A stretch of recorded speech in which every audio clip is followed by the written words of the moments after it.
राधे राधे।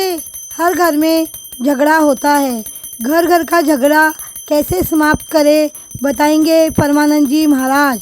तब लग कुशल न जीव कहूं सपने हूं मन विश्राम, जब लग भजत न राम कहूं शोक धाम तज काम।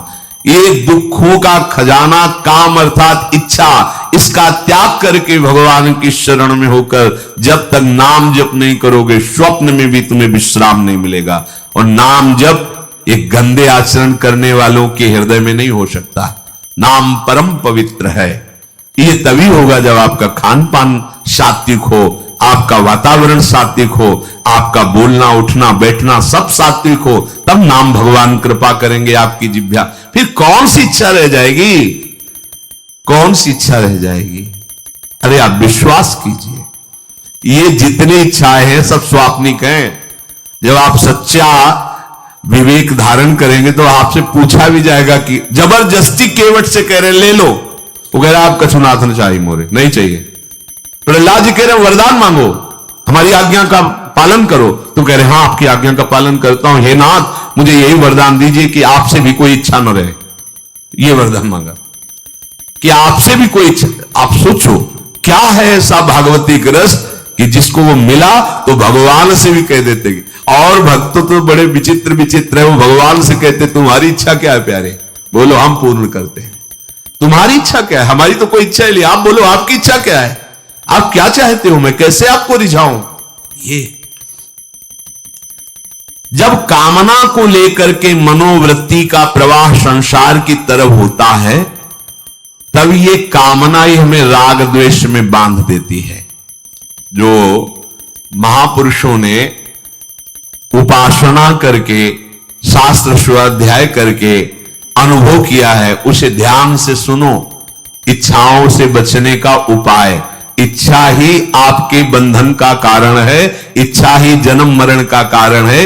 इच्छाओं से बचने का उपाय, कर प्रमाद मत बनो आलसी, करो सुचारु रूप से काम, अपना काम स्वयं करने में लाज बड़प्पन तजो तमाम। पहली बात, शरीरधारी को किसी दूसरे शरीर से अपने शरीर की सेवा तब तक नहीं लेनी चाहिए जब तक बीमार ना हो जाए, असमर्थ ना हो जाए, चाहे गृहस्थ में हो चाहे विरक्त में हो। ध्यान दीजिए, आप चाहे आपकी पत्नी हो, पुत्र हो, परिवार हो, आप उनके सेवक हैं क्योंकि वो सब प्रभु के जन हैं। इस भावना से रहोगे कभी नाराज नहीं होगे, कभी गुस्सा नहीं आएगा, कभी झगड़ा नहीं होगा। अगर आप अपने को ये माने कि प्रभु मेरे इस रूप में आए हुए हैं, मुझे अपने कर्तव्य का पालन करना है, तो कहीं झगड़ा नहीं हो सकता। तुम जो कर रहे हो तुम्हारा कर्तव्य, हमारा कर्तव्य है कि हम पति पुत्र परिवार आदि जो भी है ये हमारे भगवान का स्वरूप है। मैं आप समझो वही भगवत साक्षात्कार, पर ऐसा कौन मानता है। अच्छा, साधु वेश में ये जरूर सावधानी रखनी चाहिए, ध्यान देकर सुनिए। जब तक आपका शरीर स्वस्थ है आप किसी से किसी भी प्रकार की सेवा स्वीकार न करें। भिक्षान्न के सिवा कोई भी सेवा स्वीकार न करें। अपने शरीर की सेवा तब तक करें जब तक आपका शरीर असमर्थ नहीं हो जाता। असमर्थ हो गए तो फिर हरि ही करें आकर स्वयं, या किसी को भेज दें, उनके बस की बात है। देखो माधवदास बाबा की लंगोटी स्वयं श्री ठाकुर जी महाराज धो रहे हैं। तब तक हमने अपने बड़े संतों को देखा है बिल्कुल किसी भी तरह की कोई सेवा नहीं स्वीकार करते। अपनी दिनचर्या अपने हाथ से अपने शरीर की पूरी। आपको क्या हो गया है, आप भी वैसे ही चलो जैसे गुरुजन चले हैं, भिक्षान्न के सिवा। आप अपनी किसी भी तरह की सेवा किसी से मत करवाइए। आप देखो इच्छाओं का दमन होना शुरू हो जाएगा, यहीं से इच्छाओं का दमन शुरू हो जाता है। आप सच्ची मानिए, ये जो आप शरीर सुख की आकांक्षा से दूसरे से सुख लेने की इच्छा करते हैं, यही तुम्हारे बंधन का कारण है, यही तुम्हारी दुर्गति, यही तुम्हारी कमजोरी है। जब तक शरीर स्वस्थ रहे किसी से किसी भी तरह की सेवा मत लो, और अधिक से अधिक सेवा करने का भाव रखो। सुधार, हमें सेवा करना है, सेवा लेना नहीं है। जब तक सेव्य का साक्षात्कार ना हो जाए या शरीर असमर्थ ना हो जाए तब तक ये नियम दृढ़ रखना चाहिए। गुरुजनों को भी देखा, श्री जी की सेवा कर दो, रसोई के से बाहर, शरीर सेवा में कभी भी नहीं। कभी धोखे से ऐसे वस्त्र आदि रह गए और महाराज जी अनुपस्थित धो के जल्दी से फैला दिया तो भी डांट लगी, ऐसा क्यों किया? नहीं रखे थे महाराज जी, हमने ऐसा कर दिया। नहीं, जब तक हम कहें नहीं तब तक नहीं। आज भी सरकार अपने ही हाथ से श्री जी को भोग लगा के ही, सब हैं पर वो अपने ही हाथ से 2 रोटी भोग बना के। देखो बुजुर्ग संतों को, बड़े महापुरुषों को हमने देखा है, अपने शरीर, जब तक शरीर में सामर्थ्य है तब तक, ये महापुरुषों का आदेश है, अपना काम स्वयं करने में लाज बड़प्पन तजो तमाम।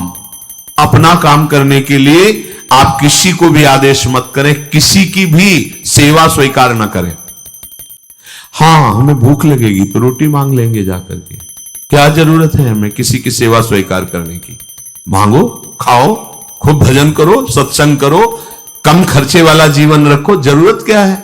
जो जरूरत है गली चलते दे देंगे भगवान, विश्वास करो, गली चलते दे देंगे। विरक्त गृहस्थ धर्म पूर्वक कमाओ, जितनी आवश्यकता प्रभु दे देंगे। ऐसा कोई त्रिभुवन में नहीं जिसकी आवश्यकता की पूर्ति न होती हो।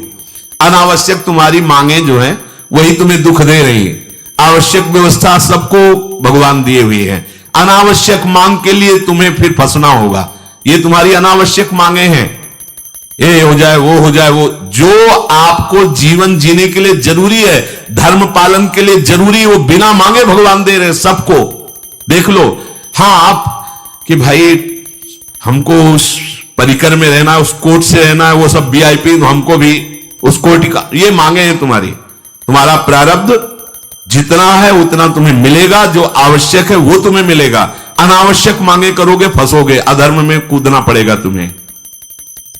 हाथ पैर सब साधन प्रभु ने दिए, दया कर तुम्हें समान, फिर क्यों उनसे काम न लेते, क्यों रखते हो झूठी शान। तुम्हारी सेवा के लिए तुम्हारे पास हाथ है, तुम्हारे चरण है, तुम्हें बुद्धि दी है, दूसरे से क्यों सेवा स्वीकार करते हो? प्रभु ने दया करके उद्धार के लिए तुम्हारे पास पूरी सामग्री दे दी, उसका प्रयोग करो। तन मन दोनों का हित करता, निश्चय शारीरिक श्रम युक्त। देखो ये है, जिसने अपना परम मंगल ठाना है वो शरीर को कभी प्रमाद में नहीं रखता, चाहे गृहस्थ हो चाहे विरक्त हो। ये आलस्य प्रमाद किसी के लिए भी ठीक नहीं है। नियत समय तक सो जाओ, इसके बाद खूब मेहनत करो, चाहे गृहस्थ हो चाहे विरक्त। विरक्त हो तो खूब नाम जप, वाणी पाठ, ब्रह्मचर्य से रहना, आसनों में बैठना, हाँ सेवा करना, शारीरिक श्रम नहीं, खूब सेवा करो, धाम की सेवा करो, नालियां साफ करो, गलियां साफ करो, जो सेवाएं में इसे श्रम करो। ब्रह्मचर्य पचाने के लिए श्रम भी तो होना चाहिए। श्री जी की प्राप्ति के लिए मन वचन कर्म से श्री जी के चरणों का आश्रय लेकर के जितना आप अन्न डालते हो उतना आप इसका प्रयोग करो शरीर का। इससे ममता मत रखो, खूब धाम। पुराने संतों को देखो, सोहनी पकड़े कहां कहां तक परिक्रमा में लगा। हमने देखा है एक हरिदासी महात्मा थे, पीछे पानी घाट की तरफ उनकी छोटी सी कुटिया, किलोमीटर तक ऐसे ही सोहनी लगा रहे। वृद्ध वृद्ध महात्मा सेवा करें, अपने लोग जवान महात्मा होकर, शरीर स्वस्थ होकर, बेइज्जती से अगर सोहनी पकड़ के खड़े हो जाओगे गली में तो आपको लगेगा अपनी बेइज्जती हो रही है। वाह, कितनी बड़ी इज्जत है हमारी। स्वामिनी के महल की वीथियों में सोहनी लगाने में तुम्हें बेइज्जती लग रही और आचार्य चरण याचना कर रहे हैं। यत्किंकरेषु बहुशा खलुका कुवाणी नित्यम परस्य पुरुषस्य शिखंड मौले तस्या कदापि रश्निधेर वृषभानुजायात तत्केल कुंज भवनांगण मार्जनीश्याम। लाडली जो ऐसी कृपा करो कि आपके वृंदावन धाम में कहीं सोहनी लगाने वाली, पोछा लगाने वाली मैं बन जाऊं। मांग रहे हैं। एक से कहा भैया चाहे जितना बुरा प्रारब्ध हो, यहां जो भगत आते हैं उनके जूते साफ कर दिया करो, प्रारब्ध खत्म हो जाएगा। भाई आप समझो ये वो दवा है जो बेजोड़ है, इसे कोई काट नहीं सकता। अच्छा अगर ऐसे न समझो तो हम आपको समझा रहे हैं, गुरुद्वारे में चले जाओ, चाहे जितना बड़ा अधिकारी हो, सबसे पहली जोरी सेवा यही होती है, पादुका की सेवा करो। समझे में नहीं आ रहा तुम्हें? अरे जिसे हम हंसते हंसते कह रहे हैं वही तुम्हारे बंधन काटने का कारण बन जाए, यदि मान लो बात, पर वो हम जूता साफ करेंगे नहीं। मन से हम कितने गंदे हैं ये हम नहीं देख पा रहे हैं। वो तो बाहर वृंदावन की रज उनमें पादुका में लगी, छोटी मोटी बात नहीं है। पादुका जो रखी है ये बंधनीय है, आप इनको ऐसे साधारण जूते मत समझ लो, ये रज में चलते। एक दिन एक ब्रजवासिनी माई रोटी रखे, उसके ऊपर पादुका रखे, एक हाथ में लाला लिए और एक हाथ में जल का ऐसे लिए जा रहे, उनका अभ्यास ऐसा। अब पादुका पहन के चलने में परेशानी होती थी, तो कोई एक संत थे और बाहर से आए हुए थे, वो हंस दिए कैसे बावरी रोटी के ऊपर जूता लगा। ऐसे मतलब कितने साल हो गए ब्रजवास करते हुए, वह कई वर्ष हो गए। अरे वो जूती नहीं है जो साधारण जूती है, वृंदावन बरसाने की रज लगी हुई, इसमें ये रज लगी हुई है, तुझे रज नहीं दिखाई दे रही, जूती दिखाई दे, क्या ब्रजवास कर रहा है, डांट के चल दिए। ये समझो, हम कहें कि जूती साफ करो तो हम जूती साफ करेंगे, और ये है कौन सी जूती साफ में क्या रज है। वृंदावन बरसाने सब जगह घूमते रहते हैं ये महाभागवत जन। अगर इनकी ये गृहस्थ विरक्त मत देखो, सब लाडली जी के लाडले हैं जो यहां आए हुए हैं। अगर हम उनकी पादुका साफ करेंगे तो हमारा हृदय साफ हो जाएगा। और कोई मानता कहां है, अपनी सेवा स्वयं करो और दूसरे की सेवा मिल जाए तो जैसे लोभी आदमी के सामने धन फेंक दे तो कैसे भागता है, ऐसे आपको होड़ लगनी चाहिए कि ये आदमी इतना न कर पाए जितना हम सेवा करें। परमार्थ में शरीर पोषण नहीं, परमार्थ में शरीर की धज्जियां उड़ानी है, अहंकार की, देहाभिमान की। राखे अपने को सदा भगवत सुमिरन लीन, सुने न जग के दोष गुण, करे न चित मलिन। सदैव अपने को ये देखता रहे कि प्रभु का सुमिरन चल रहा है कि नहीं अंदर। ये बहुत बड़े काहे की परेशानी, हम तो यही समझ नहीं पा रहे कि इतनी झंझटें लेकर कैसे घूम रहे लोग। अगर हृदय में राधा राधा चल रहा है, आप व्यापार कर रहे हो, नौकरी कर रहे हो, गृहस्थ हो, विरक्त हो, जो भी, अब आपको चिंता क्या होनी चाहिए। देखो ना, थोड़े दिन ऐसे चल के देखो, हर कार्य बहुत अच्छा होता है जब भगवत सुमिरन पूर्वक आप एकाग्रता पूर्वक कार्य करेंगे, हर कार्य में आपको आनंद आएगा। पर वो तो शरीर पोषी, जैसे आग जलने में फफोला पड़ जाता है ना, उसको बहुत संभाल के रखते हैं, ऐसे देहाभिमानी साधक भी होते हैं कोई कोई, इतना शरीर को सजा के इतना संभाल के कि लगता है यही भगवत प्राप्ति है इनकी, कि इनके शरीर बिल्कुल ऐसे नहीं। संतों ने देखो ना कैसे अपने शरीर के राग का त्याग किया है, गुरुजनों की आज्ञा में तत्पर होकर धज्जियां उड़ा दी देहाभिमान की।